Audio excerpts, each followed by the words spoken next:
Thank you for inviting me here. This has been really interesting. So today I'll tell you a little bit about what we do and what you could expect when you work here. So we are located in North Cape PEI. We began operating in 1981, so we've been around for more than 40 years. Our mission is to advance the development of wind energy across Canada through research, testing, innovation, and collaboration. We're a nonprofit organization, and we're also very small. So we have a team of 12 permanent full-time staff, and we have, I think, 6 or 7 interns right now, and we always have some students and interns around. Our funding mainly comes from sales of electricity from our wind park, as well as some external contracts, and we own and operate 5 2-megawatt wind turbines, 109 kilowatt photovoltaic solar array, and a 111.5 kilowatt, 223 kilowatt hour battery energy storage system. And we use all of these assets as a test laboratory to perform research because we are at our heart a research institute. We have 2 major streams of research, so asset management and grid integration. And I would say we've also increased focus on climate change in recent years. So for asset management, we're at a very windy site. North Cape is extremely busy, extremely windy, and we believe we have 300 degrees of ocean exposure. We have hot summers, cold winters, and we experience icing events. So we're wondering what the impact of all of these is on the service life, looking at delayed maintenance cycles. And we're lucky. Most owners and operators don't have the time or resources or the data that we have. And most researchers don't have access to all of the owner-operator data. So we really have all of this data that we can use to help support our research. So we have SCADA data, meteorological data, maintenance logs and reports, borescope images, oil analysis, and condition monitoring systems. As our other main area of research is grid integration. So we're really interested in increasing the amount of renewable energy on the grid. And that can lead to some challenges. For example, it's not always windy and it's not always sunny. And another way that it causes challenges that people don't often think about is the system operator and the utilities are responsible for maintaining the grid at 60 hertz and maintaining its voltage. And that's typically done by these conventional fossil fuel generators. So it's important that as these fossil fuel generators go off the grid, that these renewable energy generators can perform those same services. So that's really what we're focusing on with research. And we're working with utilities and system operators and owners and operators of renewable energy assets, as well as our own, to show how renewable energy can overcome these perceived limitations. So here's some examples of some of the research we're doing. We've had damage to the leading edge of our turbine blades pretty much since we began operation. So we've been looking at applying different types of leading edge protection on our turbine blades and then analyzing the results to see which ones are the best. Can we see changes in performance and increased durability? Another research problem we've been having is with the oils. There's so much oil and lubricants and greases in our turbines, and a few years ago, we had a foaming problem. So we've recently partnered with ExxonMobil, who are testing their new advanced lubricants in our turbines. And we're looking at how this is improving the operation of our turbines. We also have recently installed a photovoltaic array with some cameras that we can show what the ground cover is like and what the front of the panels is like.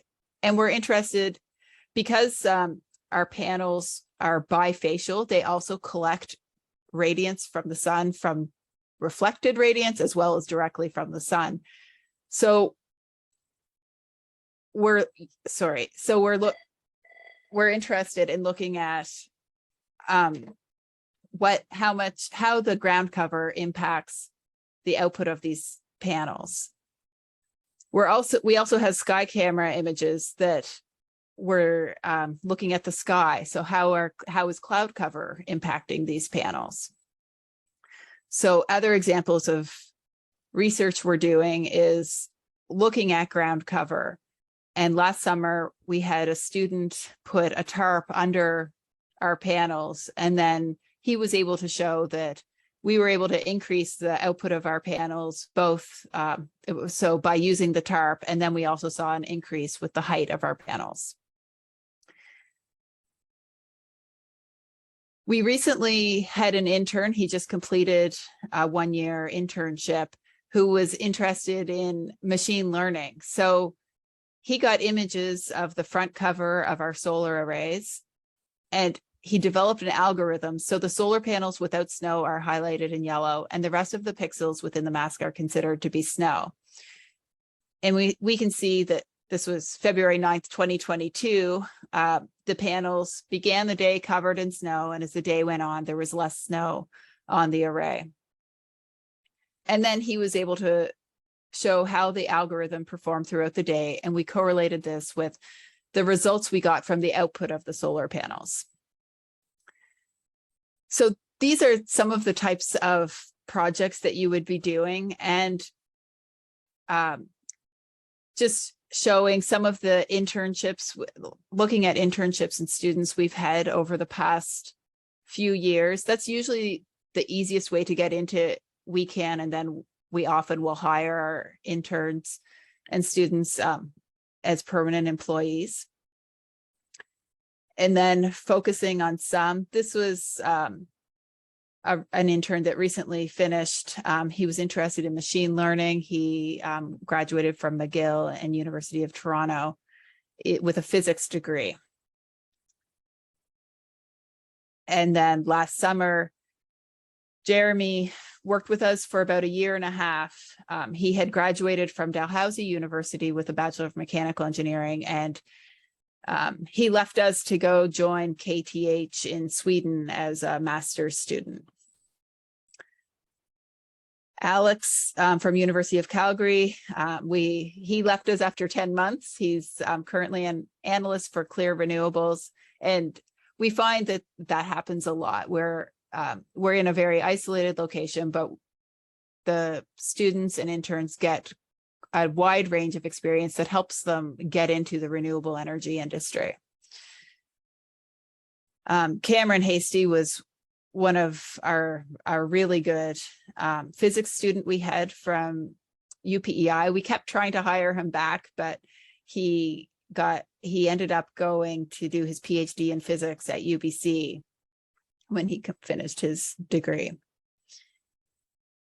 Nanai from St. Mary's, she has a bachelor's of environmental science, and she worked for us for a summer, and she was able to get 2 publications during her time with us. Topo Chakraborty, he worked for us for 1 year. He's an electrical engineering, or he was an electrical engineering student from the University of Regina. And he immediately after finishing with us and graduating with his master's, he got a job at Sask Power and has been there ever since. Andre Bijin-Drolet spent a few months with us while he was completing his PhD research, and now he is a professor at Laval University, and we continue working with him today. And then to show a few examples of non-science, non-technical, we did have Alexa Ellis. She was doing a BBA at UPEI, and she helped us out with a few projects. And then Mitchell Rennie was also doing a BBA at UPEI. And we actually still work with Mitchell a bit today as well. And so here's the WeCan team. We focus on operations and research. And yeah, thank you for your attention.